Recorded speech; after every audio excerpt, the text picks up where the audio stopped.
Let's look at torture, forced drugging and torture.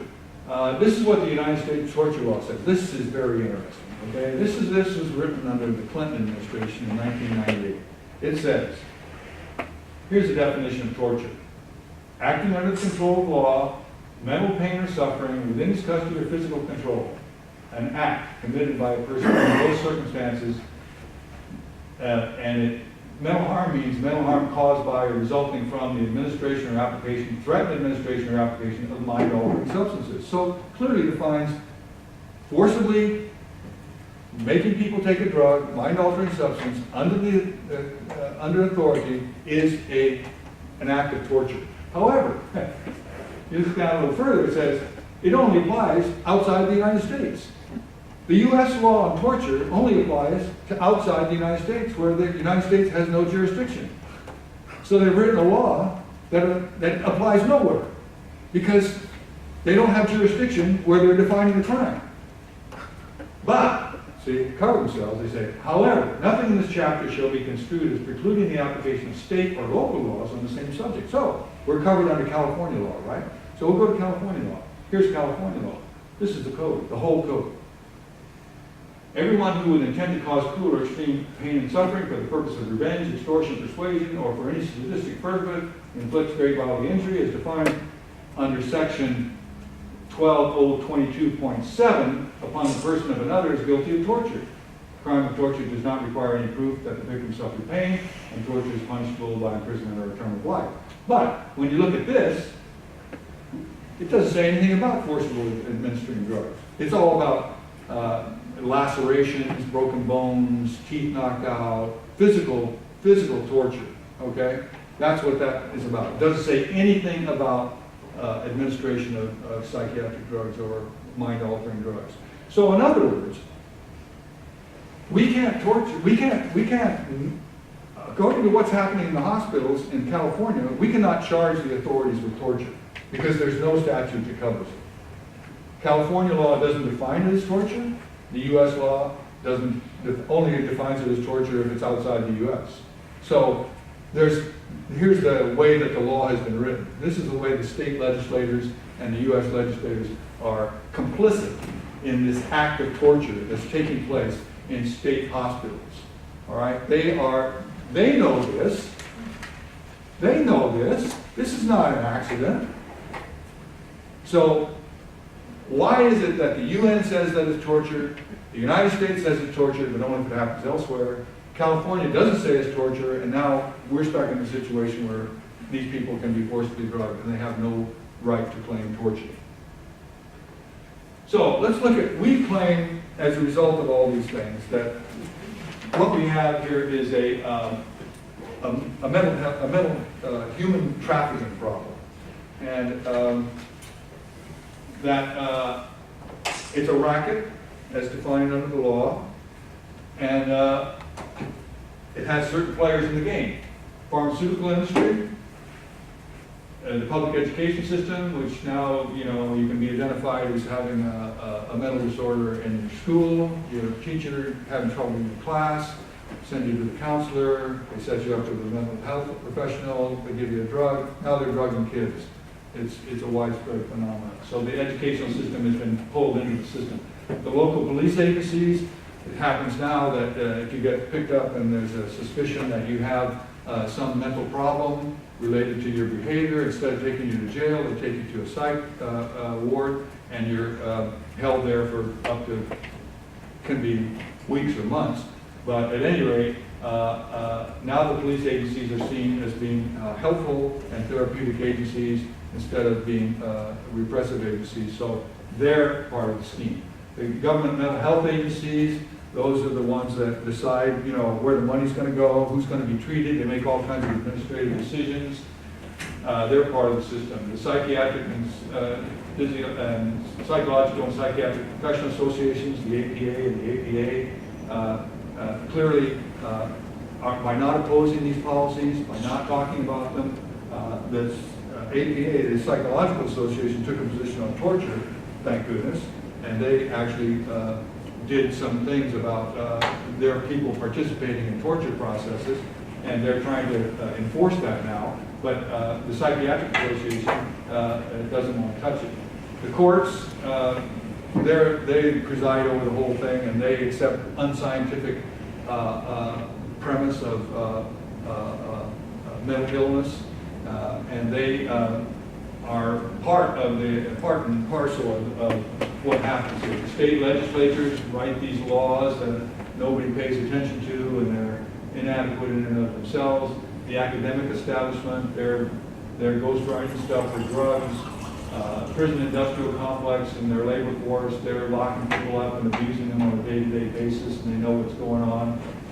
Private healthcare providers for the jails and prisons. Right now we have a lawsuit against Horizon, one of these big providers that comes in, promises the county that they're going to provide health care to the inmates, and they're going to save the county $5 million a year. Well, the whole premise there is that they're going to cut back on whatever services that did exist, and they're going to provide them, deny them basically to inmates on a large scale. And then if they ever get sued, they'll take the profits and they'll hire high-powered lawyer firms to defend them in court, which we're up against right now in 2 cases. And then we've got the corporate media, the ties that they have to the drug companies and the insurance companies make sure that whatever news you get about this subject is heavily redacted and slanted. Drug company advocacy groups like NAMI and TAC, they're either funded directly by the drug companies or they're funded by wealthy foundations that have a class perspective on this, and they're interested in social control measures. They're the ones that are pushing these laws at the federal and state levels. So to expand the paradigm on which people will get forcibly drugged, it's halfway through the federal court system right now. It's the so-called Murphy bill. It's been passed in the House. It was passed by a vote of 242 to 9, and they're going to work on, I think, trying to get it through the Senate before the end of the year and get a lame duck session signature on it from Obama, so nobody will be responsible. Then you've got the sheriffs, the coroner situation, which I've already discussed. The sheriff should never be allowed to be the coroner because law enforcement is often involved in some way in the death of an individual, so you have a conflict of interest right there. Almost all districts in the U.S., a very high percentage of them, the sheriff is the coroner, should be an elected official who has to have medical credentials, who's separate from the law enforcement system. That's the only way you're going to get any kind of unbiased and objective picture of who's dying under what circumstances. And then the probation and parole bureaucracies, they're basically running a snitch system, so they use police informants to bring in more people to the system. I've got people that are under that situation right now. You know, they were homeless, got into it with somebody who was a drug dealer. Turns out the drug dealer was a police informant. They provide, testimony or evidence to the court, and your client gets put away for a good long period of time, and the drug informant gets to go free and bring in more people. That's a national scandal. There's been a lot written about that. The insurance companies, of course, are making money hand over fist. They make so much money on the scheme that they don't even know what to do with it all. They have a hard time finding a place to invest it all. And then, of course, the Social Security Disability Administration sits over the whole thing and justifies legally who's going to get paid how much for doing what. So the foundation for further harm is that once you start doing this to one group of people in society, it's slippery. It's the slippery slope. Then other groups, now we see other laws. This has been going on in California for 30 years. We see immigrants being attacked, religious groups historically discriminated against populations, journalists, labor organizers, parents who refuse to abide by the laws, say for instance regarding vaccinations for their children, political activists, ethnic minorities. Drugging their children. Yeah. So that's why it's important to pay attention to this. It's not just about the individuals, it's about how it can spread to the rest of us. It's about how it is spread to the rest of us. We need to pay attention to historical precedent. We have, this is a very interesting book. it goes into the history of how psychologists and psychiatrists in Germany during the 30s were convinced that people with mental disabilities were useless eaters.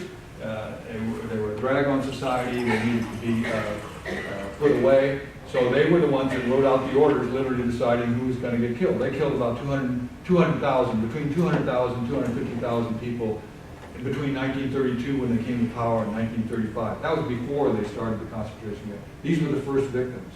So that's our precedent.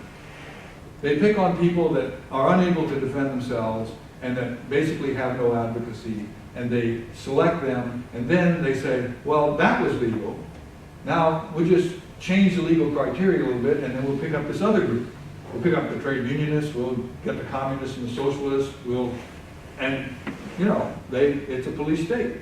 And I think everybody here agrees, apparently, that we're already at that stage in the U.S., so we need to do something about that. Now, this theory that I've come up with, which, this is the last one. Political awakenings in the context of creeping tyranny depend upon recognizing the large implications of small but accumulating abuses. And that's what I'm seeing. These are small abuses in terms of the big picture, because we're only talking about 7,000 people in the state hospital system, right? So a tiny group of people. There's 35 million people in California. Who cares? Well, we should care. We should care because these things are now being escalated, and they're going to affect more and more of us. And that is the nature of a police state. That's how they come to power. That's how, if we don't guard, our democracy, our representative democracy, we're going to lose it. And we are losing it. It's right now. I'm not talking about theoretically maybe sometime in the future or whatever. We've got an NSA that says that they watch all of our emails and all of our phone calls and all of everything. We've got a surveillance state. It's been accepted. You don't see any protest about it anymore. It's sort of resignation has set in. We need to stop that. We need to defend every single person in our society. I don't care what they've been accused of. We have a nation of laws that's been set up on the premise that everybody is entitled to a fair hearing before the law. And we're not fulfilling that promise. And it is a danger to all of us as a result.